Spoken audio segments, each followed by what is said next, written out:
If you're an organization and you want to elevate the voices of Latinas in AI development and in implementation, you have to promote digital inclusion and access to technology. And we were talking about who has access to the technology. So to offer training programs and resources to facilitate the access to those equipments and connectivity for Latinas. Also, to promote the STEM education, it is crucial to increase the participation of women in science, technology, engineering, and mathematics. So for that, we have to offer and sponsor educational program and scholarship targeting Latinas to pursue those careers. And it is also very important to eliminate those gender biases in AI and recognize that the AI biases exist. And what can we do to eliminate those gender biases, doing those audits and correct the biases, and ensuring that AI solutions are fair and impartial, and including more women and more Latinas into these technical aspects.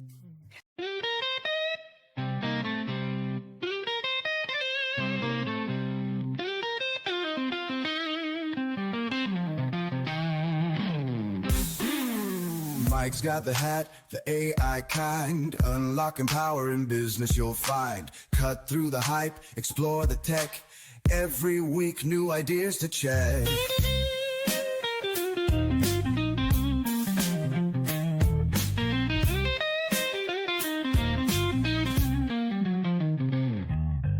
All 10 leads us on a digital quest. AI secrets he'll always invest. Tune in tight, don't miss a beat.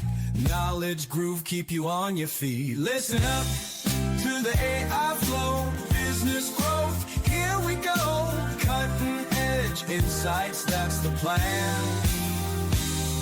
With the AI hat, you'll understand.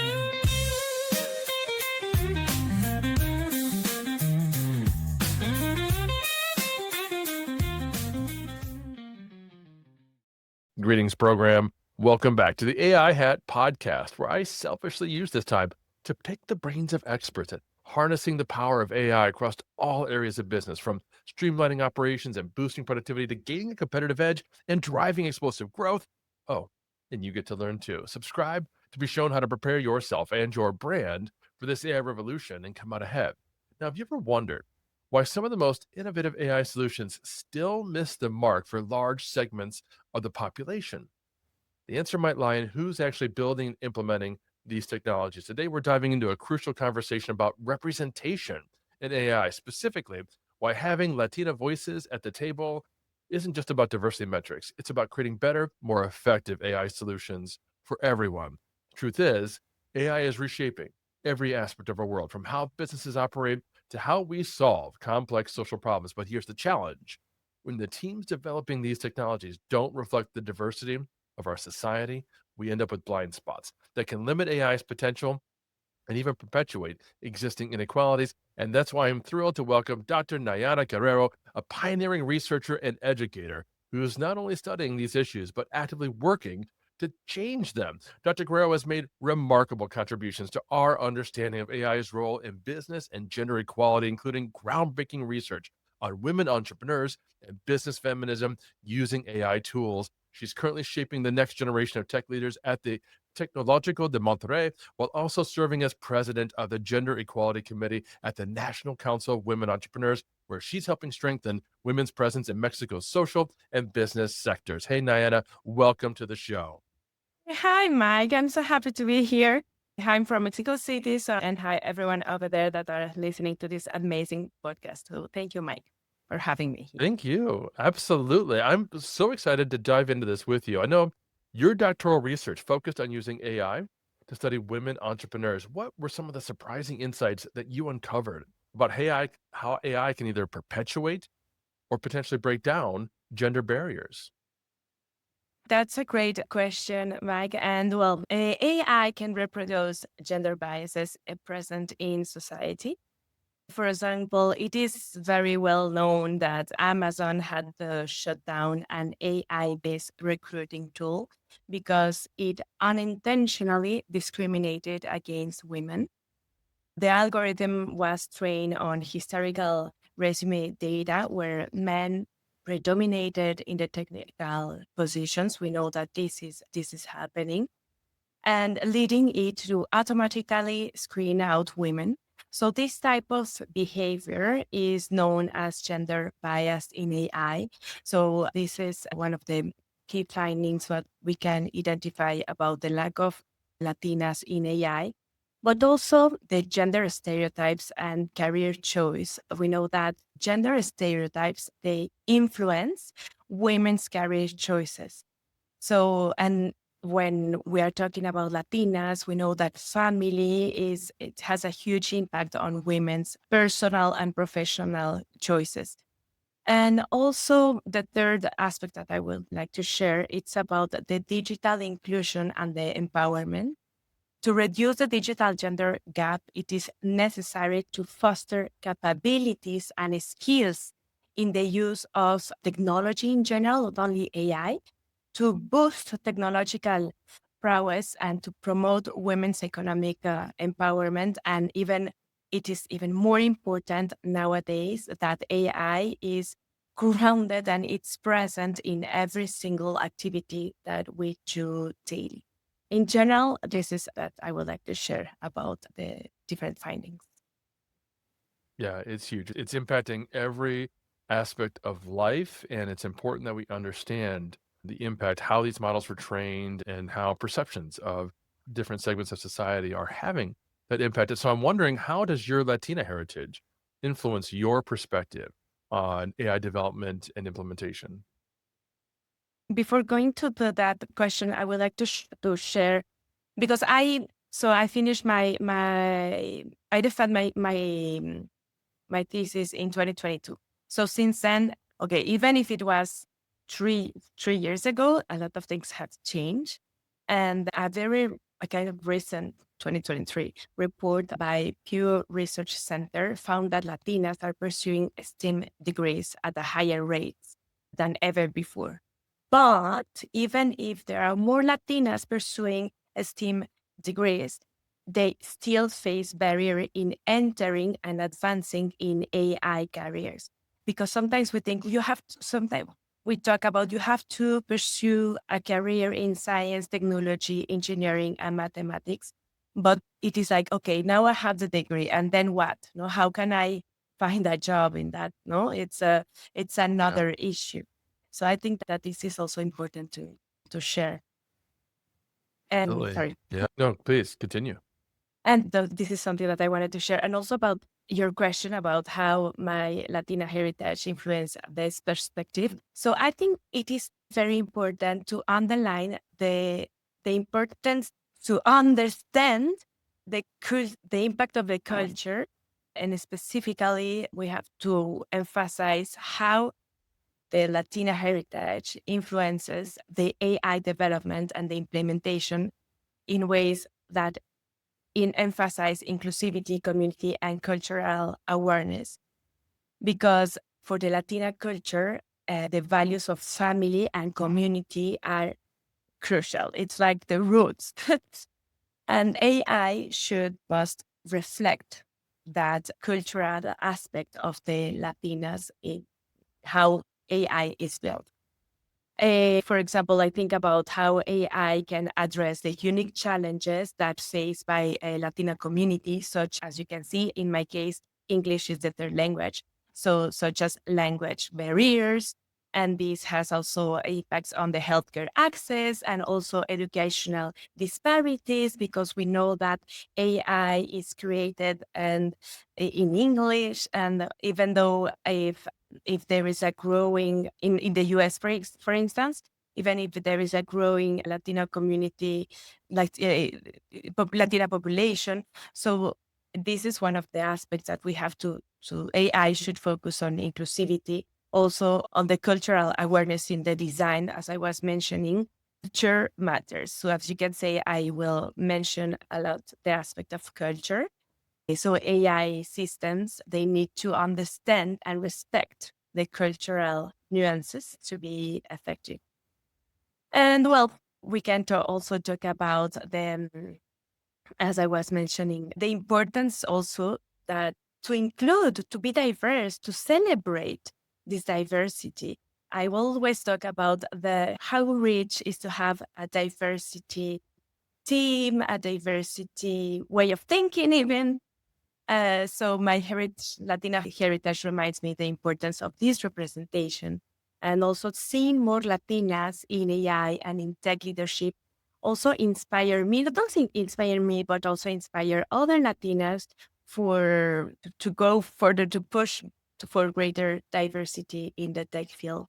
So I think those aspects are very important. Well, I couldn't agree more. I appreciate you coming on here and sharing those insights because obviously my background is limited. I don't have that exposure to all these other diverse cultures. I'm married into a Chinese family, so far more aware of Asian cultures than other folks. We can only live in one culture at a time. So I appreciate you That's coming in and sharing fascinating. those. That's fascinating. Yeah. Like also like this, if you are married to this to Chinese culture. So as I don't know, have you seen like those cultural aspects? How can you see those cultural aspects that impact in the marketing field, for instance, in your case? Do you see something like some differences?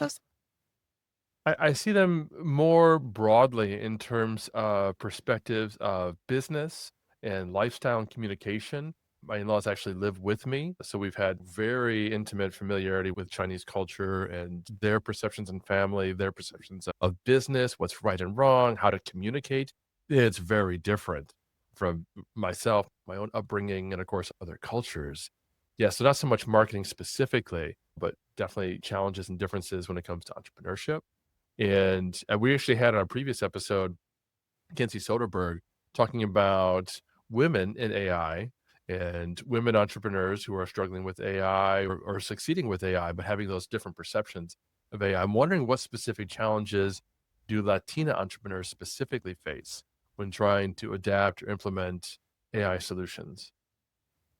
Okay, so when we talk about the challenges, we have to talk about the gender digital divide.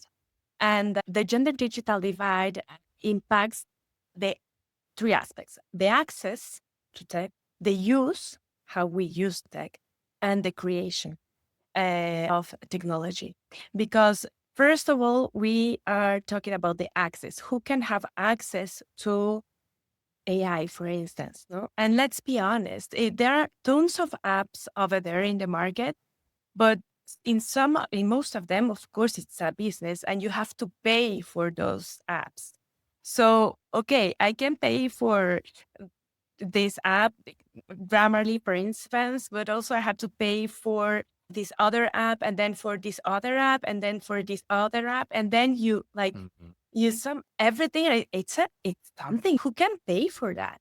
To be honest, in Latin American cultures, or I mean, it's paying in dollars, X amount of dollars. It's something. It has an impact. So who can have access to AI, for instance, to those apps, to AI apps or whatever? People who can pay. Yeah. So who has access to that? So this is one of the aspects. Also, another challenge. Let's talk about the use. How do we use? What use do we make of those of AI? Are we using AI to edit videos? Are you using AI for more ludic use, like gaming and things like that? Are we using AI to improve writing? Are we using AI? What use are we, or are we using AI for, create content or to code? So the use that we do of the technology is different, also between men and women, and also between Latinas and other people. And also, and very important, the creation. So who are the people that are creating all those AI tools, or the AI new world? Let's talk about that. We saw and they even have a name. It's the tech bros, the Yep. bros. So it's complicated to see a woman over there, and then a Latina. It's even more complicated because we are we face more barriers that, let's say, as white women will face. So it's not like it's just a different aspect. It's just a fact that we face more challenges, as we were talking. So this is one of the aspects of it, the gender digital divides, that we have to consider the access, the use, and the creation of technology, among other challenges. Yeah, in a nutshell, we have to take a look and to consider this gender digital divide. Yeah, this was exactly the conversation that Kinsey and I had. She cited a couple studies. She said that, according to a study, 80% of the AI leaders were men. And she cited that women are 2 times less likely to use an AI tool or solution, one of the top 50 AI tools. And we talked this through, and it felt like the biggest reason, you cited one huge reason, access, 100%. If you're not from an affluent culture or society, it's going to be a little bit harder for you to pay for those kinds of tools. The second issue that we talked through, and I'm wondering your take on this, was that in her experience and mine as well, women seem more likely to feel like AI, the use of AI, is cheating, that it's somehow cutting corners, and therefore they're less willing to use that tool and have that perception. And then they're less likely to take advantage of the fact that AI is going to make them 40% more productive. So you've got twice as many men using tools that make them 40% more productive, thereby even more dramatically increasing that gender divide. Has that been your experience with Latina women in particular? So here we talk about something that is like rooted in, and this is what the gender theory talks about. How, first, in general, as women, we think that no, tech is not for me. It's like it's not. I'm not. No, I'm not into tech. Oh, I'm the worst using tech.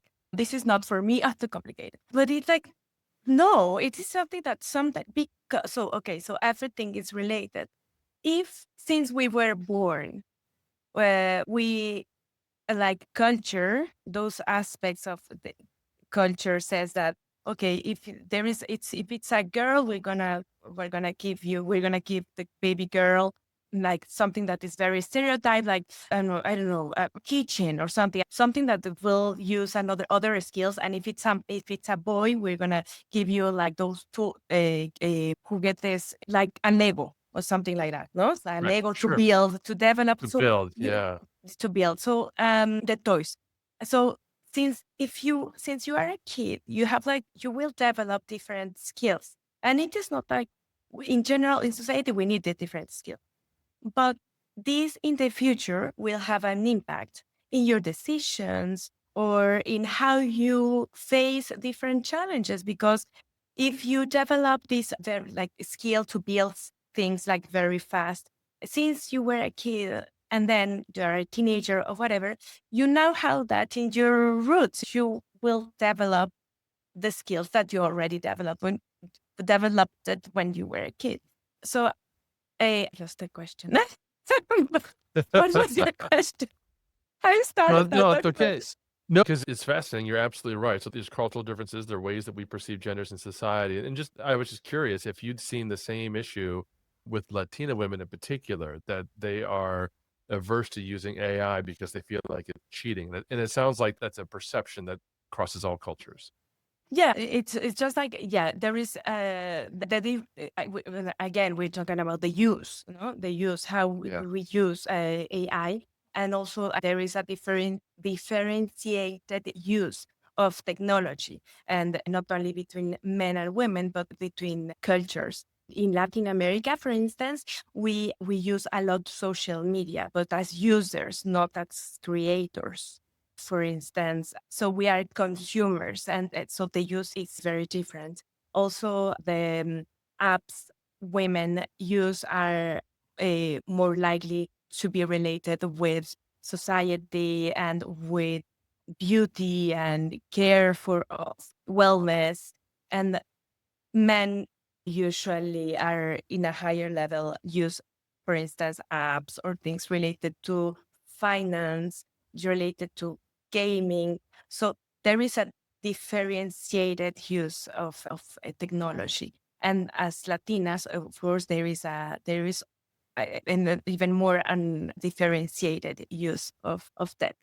So it's, and also something very important to to have to have to be able to conduct research on that.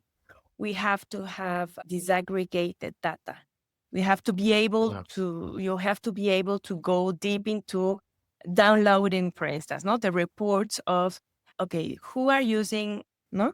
And then, okay, where are they from? And are they women or men? Where do they live? Are they Latinas or not Latinas? But we have to have the data disaggregated to be able to conduct research on that. And this is something like also very important when we talk about Latinas. This is because not all women we are the same, not all men are the same. But Yeah. in Latinas, this is why it is very important to have this disaggregated data. And like in the specific, not only men and women, but also, okay, we are talking about women, okay, Latinas, Asian, white, but because if we don't disaggregate data in that level, how are we going to know, for instance, the question that you just asked? Uh-huh. So we have to Yeah. go like very deep into the data, into the data to be able to respond that kind of questions, for instance.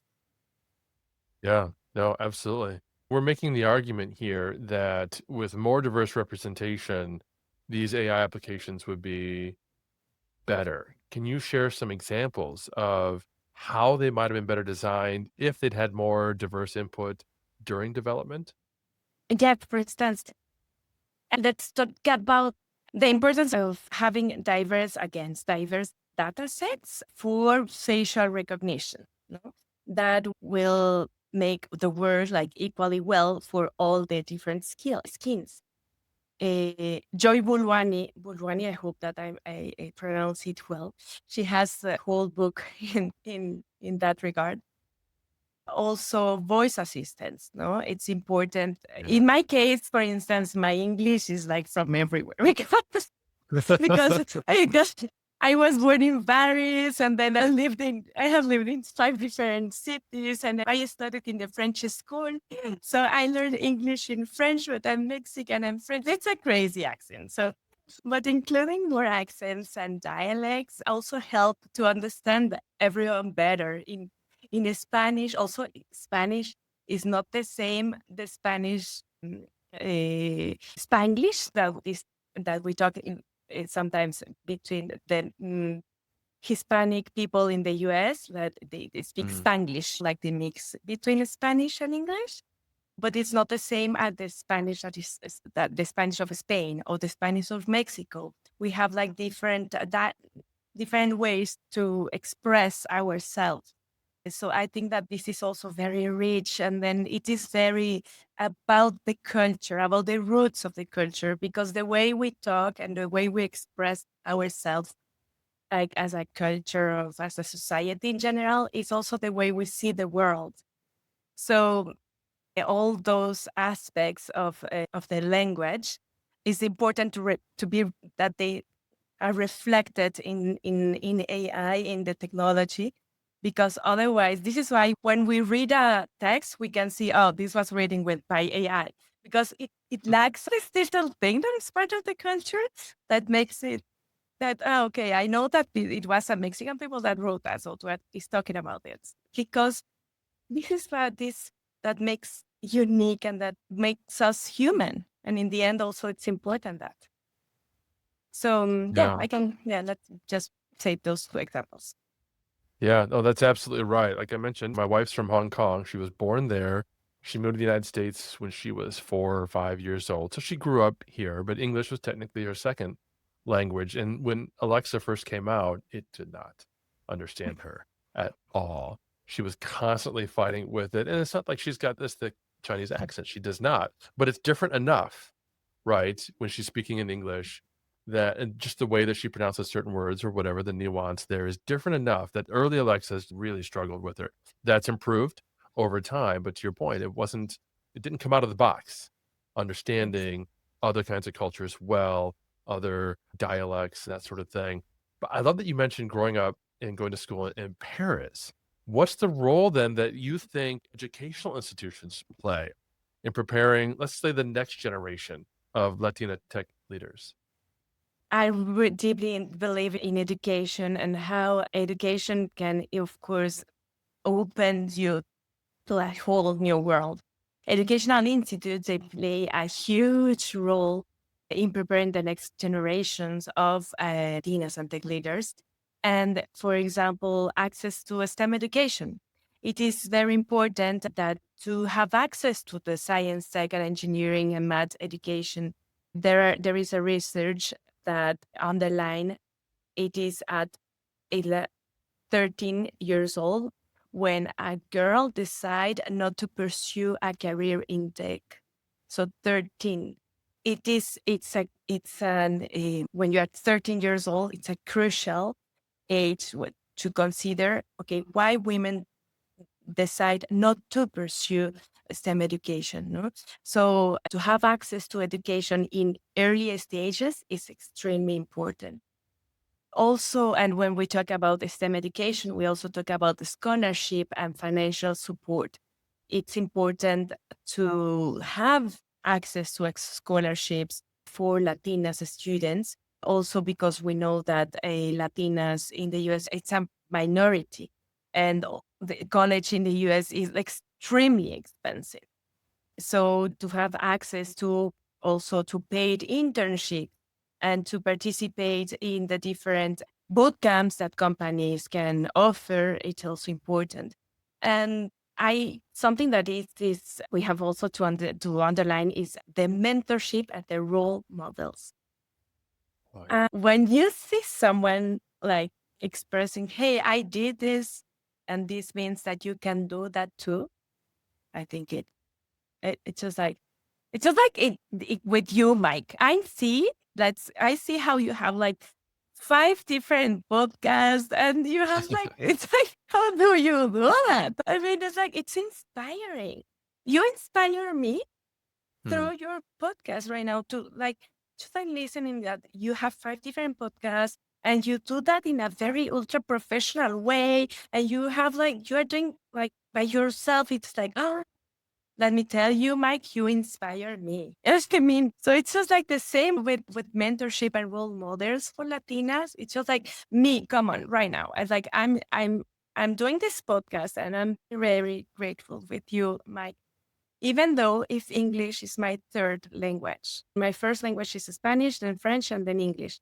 But it's like, I'm not gonna, this is not an English exam. This is not an English Right. course.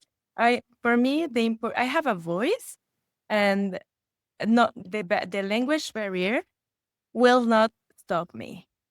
Of I need like, okay, I'm gonna do my best to try to express my ideas in a language that is my third language. And if there is another Latina over there, another no English native speaker that is listening to this podcast, is like, si yo pude, tú puedes. If I could do that, you can do that. You have a voice, use it. And don't be afraid. If some people don't like my accent, it is their problem, not mine. No. So I think that this is very important to use your voice and to dare to express yourself and to advocate for diversity and to research and reach out to opportunities. Also, this is very important because I encourage Latinas to get involved in AI and tech in different aspects. There are tons of opportunities over there. It's just like they are not going to knock at the door. It's like you have to Google and look for if you want to go into a group of Latinas, for instance. I am in Mexico right now. I used to live in Washington, D.C.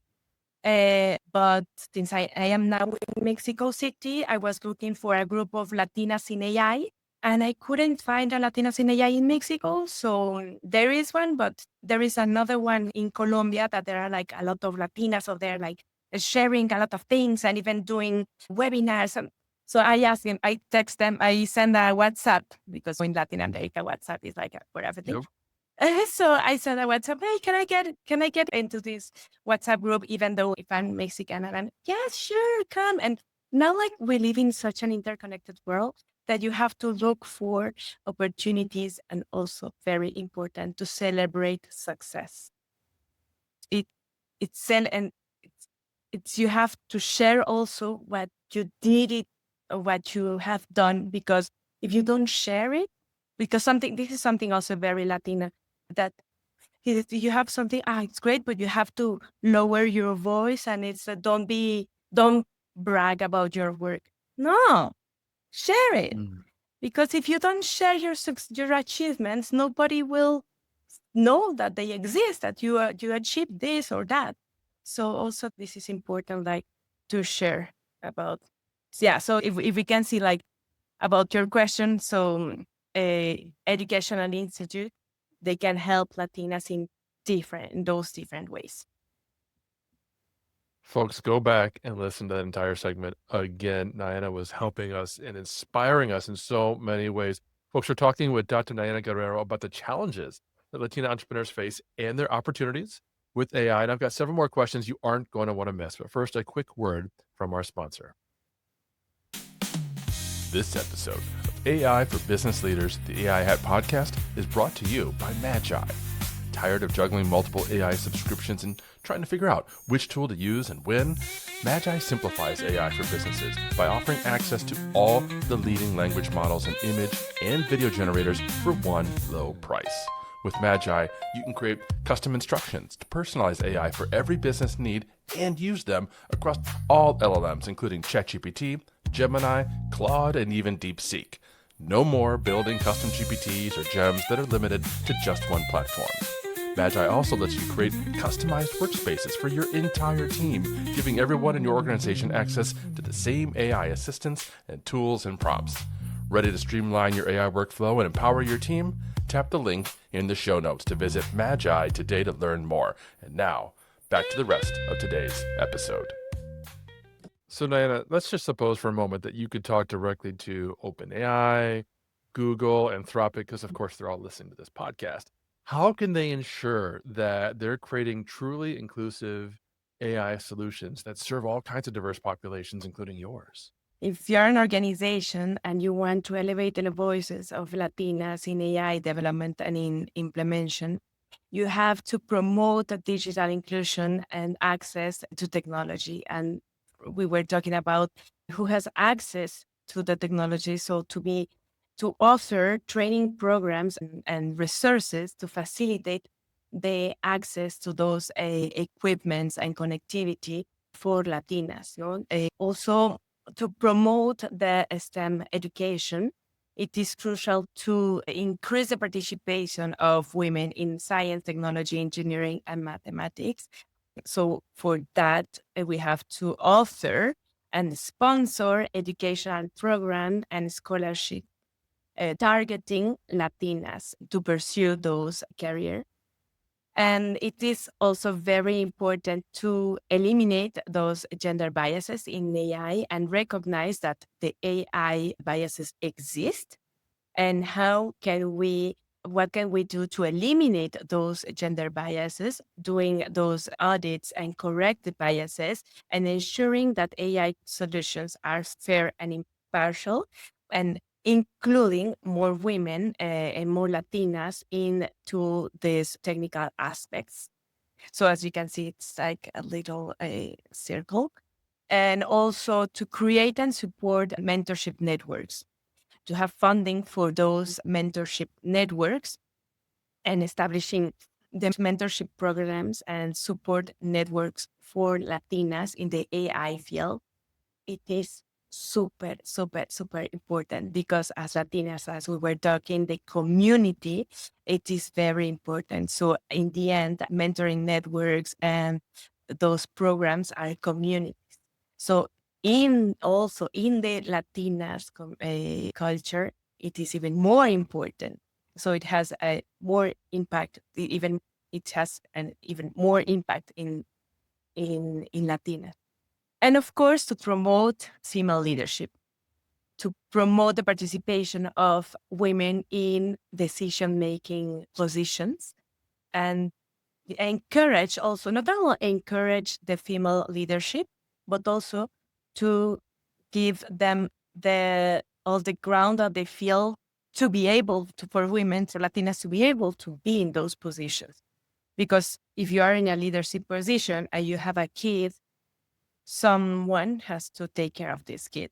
No? So as an organization, what are you giving to this Latina in a leadership position for her to be able to have the other aspects of her life like align and balance? So yeah, in general, let's say those aspects. We can say we can talk for hours of that, but Well, they're so important. I love these points that you're making about the value of mentorship and community. My dear friend Mira Rodriguez, who works for Microsoft, she started a whole AI community in Pressa, and she's doing tremendous work there. So shout out to Miri. But what are some of the other exciting opportunities that you see specifically for Latina leaders in the AI space? well, in the AI space, also, it's important to know that you don't have to be in the very technical aspect of artificial intelligence if you want to be in this world, in the AI space. You can AI needs different profiles. Of course, the AI needs people that are interested into the technical aspect, but nowadays you can use artificial intelligence for everything, AI for everything. If you like to create music, yeah, there are opportunities out there.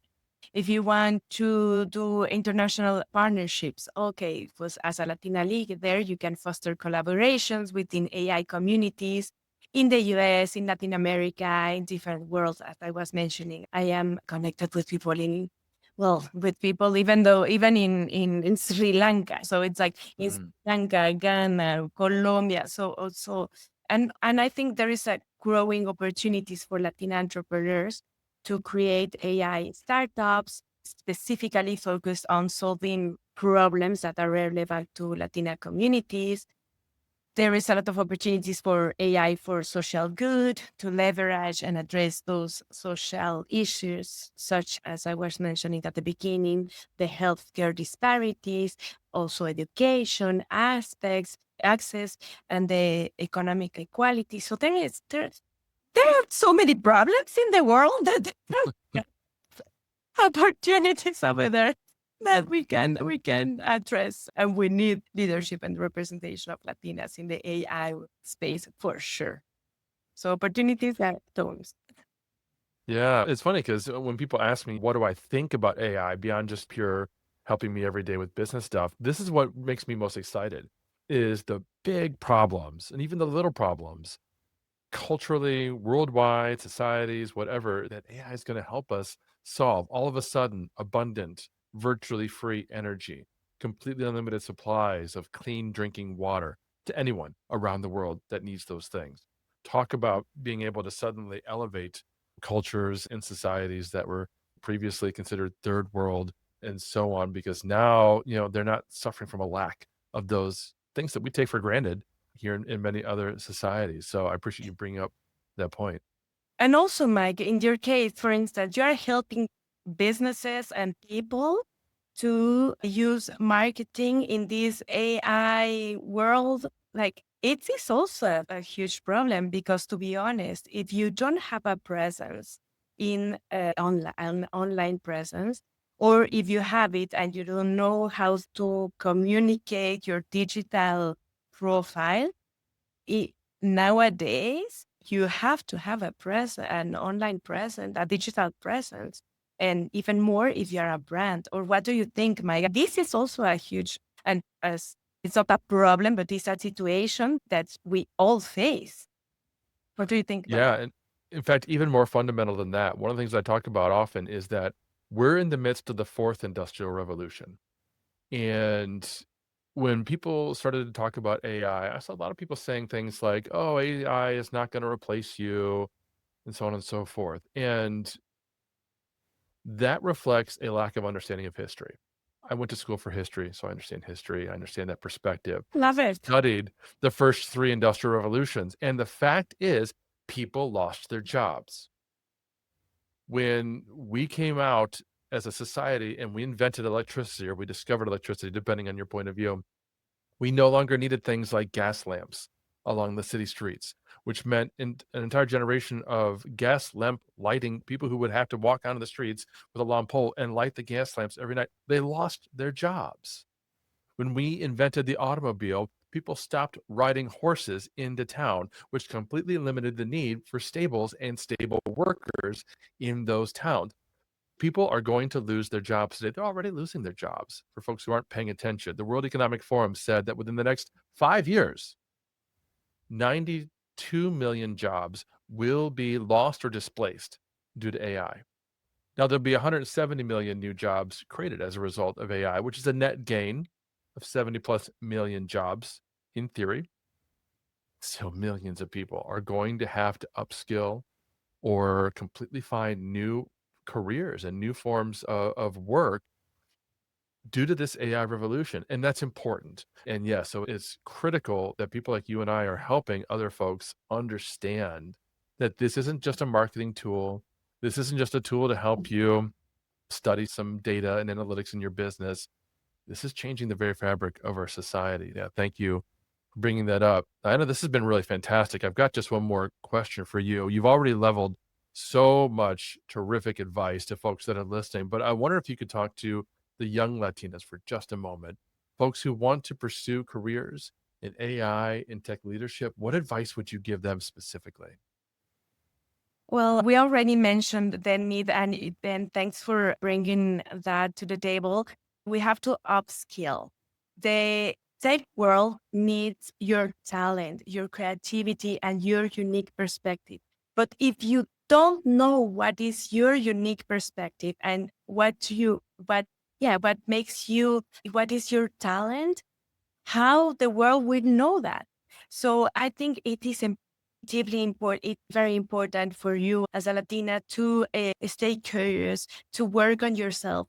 To now, I love Notebook LM because you Yeah. can add like a lot of links, and I have done that exercise. You know that I have this podcast, and I have this very open digital profile. So I took like all the links of my work, and even I added my doctoral, like master's thesis, and I added like 15 sources. And then you can even create a podcast about all the information that you have. And it is like, also, this is interesting, like how another way to use AI is to like to get to know you better, or to at least to see what happens if you add like different sources of, and in my case, it was my doctoral thesis and etc. and other interviews and etc. And then to see what's the outcome, what's the result that in this case, Notebook LM is showing about yourself. There is a whole area about that is called AI coaching. It is deeply interesting. But for Latinas, so stay curious, dive into STEM early, stay curious, ask questions. Nowadays, it is extremely important to know how to ask questions, and don't be afraid to experiment. Also, how will you know what you like if you don't try? The only way to know what you like and you don't like is to try. So try. Don't be afraid to experiment. AI, it's all about solving problems, and curiosity is your superpower. Also, build your skills. There are tons of free courses over there. You can go to Coursera, you can go just Google whatever course you want to free course about how to use AI for editing a video. Free course, so you will find. And if you don't find that, you can find WhatsApp groups. You can find communities online, in LinkedIn. You can find, there are tons of things over there. And also, if there is someone that you say, this person really inspired me, send her a message. Find mentors and role models. Seek out Latinas leaders in tech and join organizations. There are tons of organizations over there. We all know like Latinas in Tech. There is another that is called Tequerias.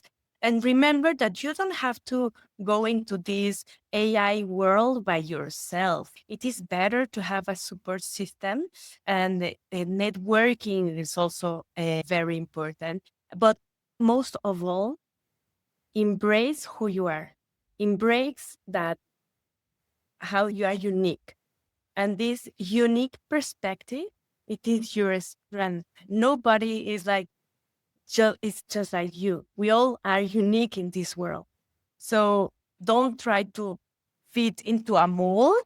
Express yourself and elevate your voice. So I think I could give like tons of other advices, but remember to share your story, because you never know how one sentence that you share of your life could inspire someone else to rewrite their own life story.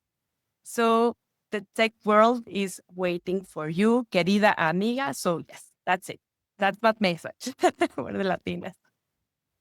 Wow, Nayana, you have been an absolute delight to talk to and such a profound message. Thank you so much. I know folks are going to want to connect with you and reach out to you to potentially mentor them or help them find community. Where can they go to connect and learn more from you?